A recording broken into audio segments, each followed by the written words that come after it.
My German is for the Minister for Energy. Under the Minister, Victoria's energy policy has become authoritarian. Gas bans, wind farms and transmission lines imposed on communities and property owners in a very autocratic way, in a very unsatisfactory way, but a way the government says is the only way. There is no compromise on matters as important as these.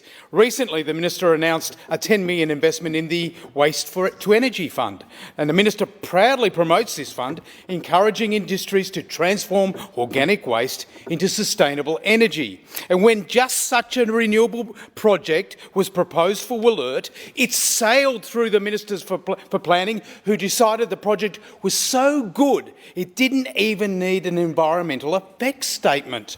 And this project would power over 60,000 homes, create 800 jobs. It is not small scale. It is precisely within the government strategy. And while there were some local objections, like the transmission lines in the Western Districts, these renewable projects are really much too important for NIMBYism.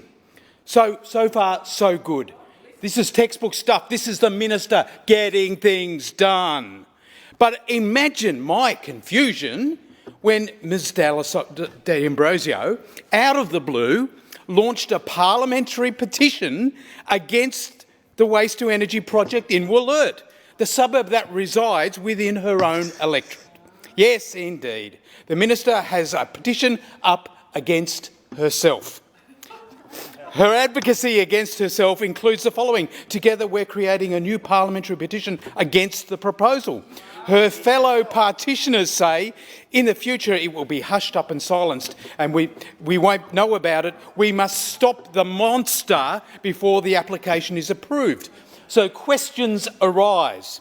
Will the Minister listen to herself, or will she keep to her convictions and support the incinerator she wants approved but doesn't want approved? And why is it acceptable for communities in the Western Districts to have to accept renewable infrastructure with no right of objection, but not when it is in the Energy Minister's own electorate? Now, I'll be clear, I do not support this project personally. My community certainly don't. But there seems to be an appalling inconsistency. The action I seek from the Minister is an explanation why she supports the Waste-to-Energy Fund but opposes the Wollert Waste-to-Energy project in her own backyard. And does she stand by her co-petitioner statements that the project is a monster and that it will be hushed up? And if the project proceeds, does that make her position either as a local member or as a minister untenable? Or if the project does not proceed, does that make her position as a local member or as the minister untenable?